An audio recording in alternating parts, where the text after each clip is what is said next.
ఇంతమంది తడి బట్టలతో నీకు అంగ ప్రదక్షిణాలా? ఇంతమంది తలనీలాలు ఇచ్చేసి నీ దగ్గరికి వచ్చి దర్శనమా?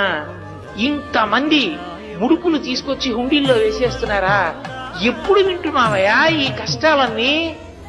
కళ్ళందుకే ఇలా నామాలు పెట్టేసుకుని నిద్రాముద్రాం నిఖిల జగతి రక్షణే జాగరూకం అని దక్షిణాయనంలో పడుకున్నవాడు అంతరంగంలోకి చూసినట్టు వచ్చే వాళ్ళ మనస్సులు చూస్తాడు.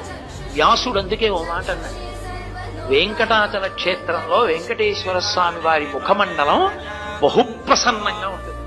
ఒక్కొక్క రోజు ఎంతో సంతోషంగా ఉంటుంది. అర్థం ఏమిటో తెలుసా?